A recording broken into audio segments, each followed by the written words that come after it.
So guys, welcome back to my channel. ఈరోజు నేను చెన్నై ఎయిర్పోర్ట్లో ఉన్నాను. ఎయిర్ ఏషియా ఫ్లైట్ బుక్ చేసుకున్నాను. ఎక్కడికి వెళ్తున్నాను అనుకున్నారా? వియత్నాం. ఎప్పటి నుంచో వెళ్ళాలనుకుంటున్నాను. సో ఇప్పుడు అయింది, వియత్నాం వెళ్తున్నాను. వియత్నాం మనకు డైరెక్ట్ ఫ్లైట్ లేదు. మనం కోలాలంపూర్ వెళ్ళి, అంటే మలేషియా వెళ్ళి, మలేషియాలో 8 అవర్స్ మనం అక్కడ వెయిట్ చేసి అక్కడి నుంచి మళ్ళీ మనము వియత్నాం వెళ్తాము. సో ఇదంతా పెద్ద ప్రాసెస్. అన్నీ ఎయిర్ ఏషియానే. ఎయిర్ ఏషియాలో ఏంటంటే 7 kgs కన్నా ఎక్కువ అలో చేయరు. ఇంతకుముందు మేము ఇండిగోలో ఒక 8-9 kgs ఉన్నప్పుడు అలో చేసిర్రు, బట్ ఇప్పుడు అలో చేయలేదు. ఏం చేయాలనుకుని ఆలోచిస్తున్నప్పుడు ఇంకా అందరు చేసే పనే ఒకదాని మీద ఒకటి వేసేసుకున్నాను. ఎంత చేసినా కానీ ఇద్దరికి 14 kgs, కనీసం 15 ఉన్నా వాడు అలో చేయట్లేదు, 16 ఉన్నా అలో చేయట్లేదు. ఇంకా నా కోపం వచ్చి అరిసేసాను అనమాట. ఆల్రెడీ మేము 3 టికెట్లు, నా ఫ్రెండ్ ఒక అమ్మాయి వస్తుండే, ఆ అమ్మాయి క్యాన్సిల్ అయింది. సో తన టికెట్ మేము రీఫండ్ అడగలేదు, మీరు ఇవ్వలేదు, తనది కూడా మేము క్లెయిమ్ చేసుకోవచ్చు కదంటే వాడు అట్లా ఉండదు ఇట్లా ఉండదు అంటే ఇంకా అట్లా ఇట్లా చేసి ఒక 2-3 కిలోలు యాక్సెప్ట్ చేసిండు. సో ఇప్పుడు మంది ఇక్కడ 50 నిమిషాలు లేట్ ఫ్లైట్. దీనికి వాడు ఆన్సర్ ఇవ్వడు. అంటే నేను అడిగినా దీనికి ఆన్సర్ ఉండదు వాళ్ళ దగ్గర. లేట్ అయితే మూసుకొని కూర్చోవడమే. 11:30కి యాక్చువల్లీ మన ఫ్లైట్ ఉండే, 1 అవర్ లేటు. ఇంకేం చేస్తాం, వెయిట్ చేయాల్సిందే. రేపు ఆఫ్టర్నూన్ మేబీ వెళ్తాను నేను వియత్నాము. ఇప్పుడు ఇక్కడ నుంచి మనం కోలాలంపూర్ వెళ్ళిపోతాం. కోలాలంపూర్ మనకు 2.5 hours పడుతుంది. 3 hours మ్యాక్సిమం, 3 hours అనుకుంటా. అక్కడి నుంచి మనం వియత్నాం వెళ్తాం. చాలాసేపు వెయిట్ చేసిన తర్వాత ఫ్లైట్ వచ్చింది. ఎట్టకేలకు ఫ్లైట్ ఎక్కడానికి లైన్లో నిలబడ్డాం. అది కూడా ఒక అరగంట అయింది. తర్వాత నేను మలేషియా వెళ్ళిన తర్వాత ఒక హారబుల్ జర్నీ. అక్కడ పడుకోవడానికి కూడా ప్లేస్ లేదు, చాలా ఇబ్బంది పడ్డాను. అందుకే అవన్నీ షూట్ చేయలేదు. సో డైరెక్ట్ వియత్నాం వచ్చిన తర్వాత షూట్ చేశాను. ఈ లైన్ అంతా ఇమిగ్రేషన్ గురించి చాలాసేపు వెయిట్ చేశారు. నేను 1.5 hour వెయిట్ చేశాను. తప్పట్లేదు, ప్రతి చోట వెయిటింగ్. హోచ్మిన్ ఎయిర్పోర్ట్ బయటకు వచ్చిన తర్వాత ఒక క్యాబోర్డు మా దగ్గర డబ్బులు దొబ్బేద్దామని ప్లాన్ చేశాడు. బట్ నేను గొడవపడి లాగేసుకున్నాను. లగేజ్ బయట పడేసాడు, దిగిపోయాము. తర్వాత గ్రాబ్ అనే యాప్ నుంచి క్యాబ్ బుక్ చేసుకున్నా. దీనిలో డాష్ క్యామ్ కూడా ఉంది, మనకి ఏ ప్రాబ్లం లేదు. బయట ఏ కంట్రీస్కి వెళ్ళినా ఈ గ్రాబ్ అనే యాప్ వాడడం చాలా సెక్యూర్డ్ అనమాట. సో ఫైనల్లీ మా రూమ్కి వచ్చేసాం. ఇదే మా రూమ్. ఫ్రెష్ అప్ అయిపోయాను నేను. రోజుకు 1200 విత్ GST పడింది. ఇది చూడడానికి చాలా బాగుంది, కంఫర్ట్గా ఉంది. 2 బెడ్లు ఇచ్చారు. బాత్రూమ్ చాలా బాగుంది, చాలా నీట్గా ఉంది. సోప్ అండ్ బ్రష్లు వాళ్ళే ఇచ్చారు, పేస్ట్లు కూడా ఇచ్చారు. చూడడానికి చాలా బాగా నచ్చింది నాకు. హాట్ వాటర్ 24 hours ఇచ్చారు. ఈ ప్రైస్ లో ఇది చాలా రీజనబుల్ అనిపించింది నాకు. సో ఇది వియత్నాంలో చాలా పురాతనమైన పోస్ట్ ఆఫీసు. 1886లో కట్టారంట దీన్ని. ఇక్కడ ఉన్న స్పెషాలిటీ ఏంటంటే ఇక్కడ లెటర్స్ అమ్ముతున్నారు. వెనక బ్యాక్గ్రౌండ్లో అవన్నీ లెటర్స్. అవన్నీ కొనుక్కొని మనం అక్కడ టేబుల్ దగ్గరికి వెళ్ళి రాసి, అంటే 40,000 తీసుకుంటున్నారు. 40,000 ఇక్కడ కరెన్సీలో. అది తీసుకొని రాసి అక్కడ ఏమైనా మనం ఏం రాయాలనుకుంటున్నామో అది రాసి, అక్కడ ఉన్నారు చూసా, అక్కడ స్టాంపులు కొనుక్కోవాలి. స్టాంపులు ఒకటి 30,000, ఇండియాకి 30,000 అంట. అవి కొనుక్కొని వాళ్ళకి ఇస్తే ఇండియాకి వెళ్ళిపోతాయి పోస్టులు. అంటే మన సైడ్ పోస్ట్ ఇవన్నీ పోయినాయి కదా స్మార్ట్ ఫోన్ వచ్చిన తర్వాత. వీళ్ళు అట్లా మెయింటైన్ చేస్తున్నారు, వింటేజ్ పోస్ట్ ఆఫీస్ లాగా మెయింటైన్ చేస్తున్నారు. 55,000, 20,000 ఇట్లా ఇవన్నీ అవే వరుస పెట్టి వీళ్ళు రాస్తూ ఉన్నారు. నేను చెన్నై నుంచి మన మలేషియా వరకు ఫ్లైట్లో వచ్చాము. అక్కడ 8 hours వెయిటింగ్. అక్కడ ఒక 1 hour ఫ్లైట్ వాళ్ళు లేట్ చేశాడు. వచ్చేసరికి మలేషియాకి 1.5 hour లేట్ అయింది. లేట్ అయిన తర్వాత మళ్ళీ అక్కడి నుంచి మలేషియా నుంచి మనము హోచ్మిన్ సిటీకి రావడానికి అదొక 2 hours లేట్ అయింది ఫ్లైట్. మొత్తం ఒక 3 hours లేటు. ఇక్కడికి నేను యాక్చువల్లీ మనం ఈ సిటీకి, హోచ్మిన్ సిటీకి మనము నిన్న 12 వరకు రావాల్సింది, మొత్తం 3 అయిపోయింది. వచ్చి మనము హోటల్ చెక్ ఇన్ చేసరికి 4:30 అయిపోయింది. ఏమైనా తిందామని లంచ్ చేయలేదు కదా, మార్నింగ్ టిఫిన్ కూడా చేయలేదు. ఏమైనా తిందామని బయటకు వచ్చి ఏదో కొద్దిగా ఏం తిన్నా, 7-Elevenలో రెడీమేడ్ ఫుడ్ ఉంటుంది, చికెన్ రైస్. అది తీసుకొని తిన్నాను. అది అంతంత మాత్రమే ఉంది. అది తినేసరికి 6 అయిపోయింది.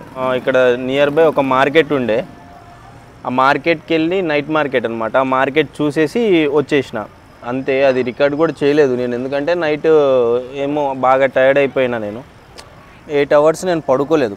ఇంకా నేను పడుకోలేదు కాబట్టి బాగా టైర్డ్ అయిపోయినా. నేను ఏం షూట్ చేయలేదు. నిన్నే సిమ్ తీసుకున్నాను ఇక్కడ నియర్ బై 150K తీసుకున్నారు. అన్లిమిటెడ్ డేటా ఉన్న 20 days వర్క్ అవుతుందని చెప్పారు.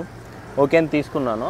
తీసుకున్న తర్వాత ఇవాళ మార్నింగ్ లేచేసరికి 11 అయిపోయింది. లేచి మా రూమ్ ఎలా అంటే వాకింగ్ స్ట్రీట్లో ఉంటుంది, మొత్తం హడావిడిగా ఉంటుంది, తాగడం తిరగడం సేమ్ ఇంకా లైక్ బ్యాంకాక్.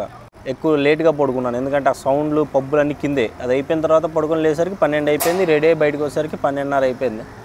సో వచ్చిన వెంటనే ఇక్కడ పోస్ట్ ఆఫీస్ ఉంది, పోస్ట్ ఆఫీస్ చూసేసిన. ఇది బుక్స్ది ఏదో వాకింగ్ స్ట్రీట్ అంట. మొత్తం బుక్ స్ట్రీట్ అని ఉంది, అన్ని బుక్స్ అమ్ముతున్నారు ఇక్కడ, అన్ని బుక్స్ అమ్ముతున్నారు. సో ఇక్కడికి వచ్చాను. దీని ఆపోజిట్లో సో అది కనపడుతుంది కదా, అది పెద్ద చర్చ్.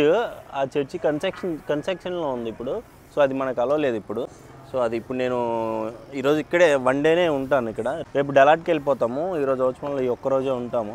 సో ఈ ఒక్కరోజు ఇక్కడ చూసేసి ఇవన్నీ ఎలా ఉన్నాయని చూపిస్తాను. చూసేసి డెలాట్కి వెళ్ళిపోతాను. డెలాట్ ఇంకా బాగుంటుందని విన్నాను నేను.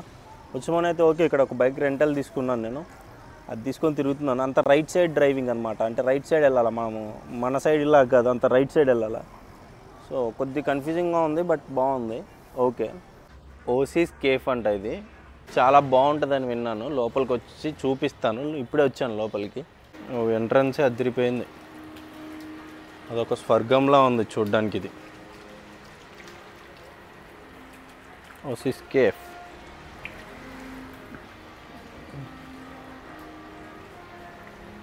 చాలా బాగుంది కదా, ఏదో స్వర్గానికి వచ్చినట్టు ఉందయ్యా బాబు ఇది. వావ్, చేపల మధ్యలో నడుస్తుంటే భలే ఉంది. వేసుకోండి.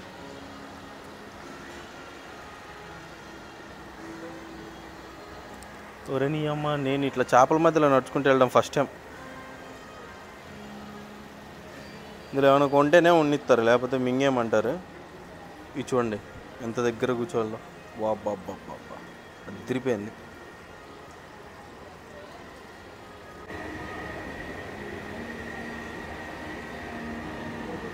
బాగా నచ్చింది నాకు. ఇది చాలా కూల్గా కూడా ఉంది. సో ఇది వచ్చి రాగానే ఇది ఫ్రీగా ఇచ్చాడు. ఇది రీఫిల్ చేసుకోవచ్చు మళ్ళీ, కాకపోతే దీనికి మనం పే చేయాలా. ఇది ఫ్రీ, ఇది కూడా మనం పే చేయాలి. ఇక్కడ పెట్టిండు కాంప్లిమెంటరీ కావాడు.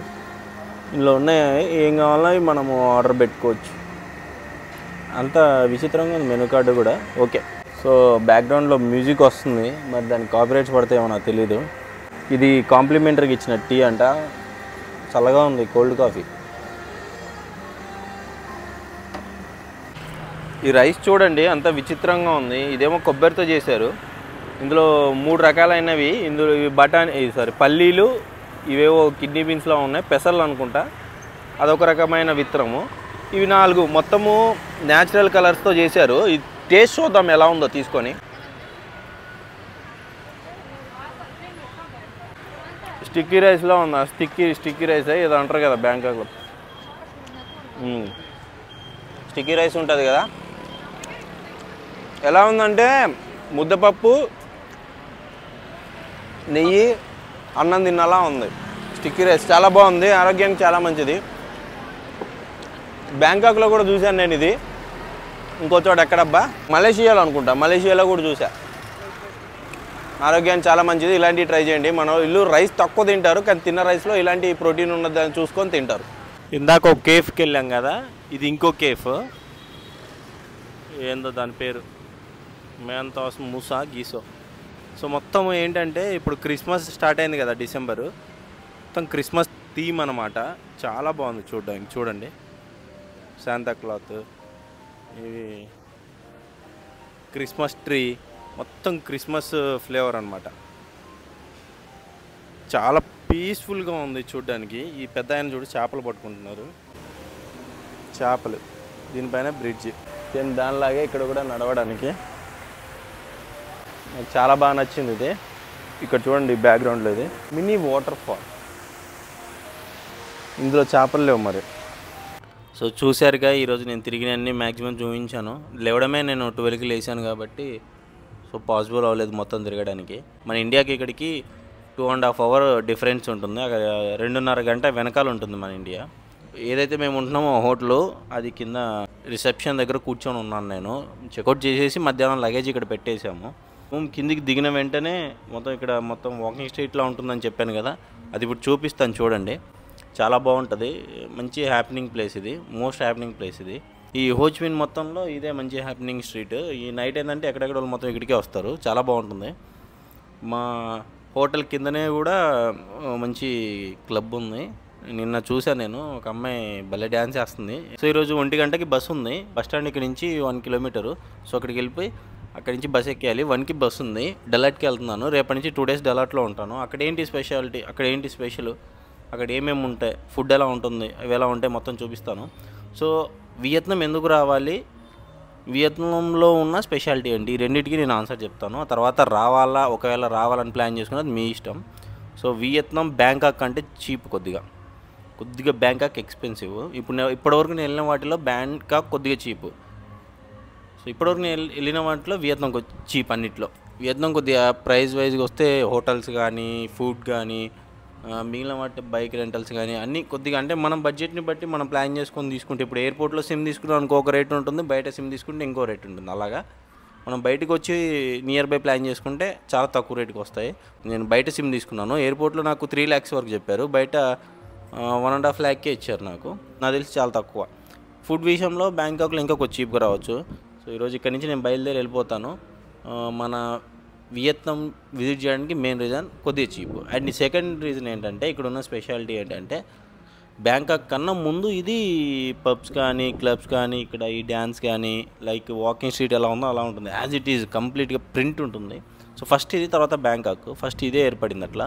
బ్యాంకాక్లో అయితే ఒక 100 మంది విజిటర్స్ అక్కడ ఉంటే బ్యాంకాక్ చూడడానికి వస్తే, అందులో 50% అంటే 50 మంది మన ఇండియా వాళ్ళే ఉంటారు.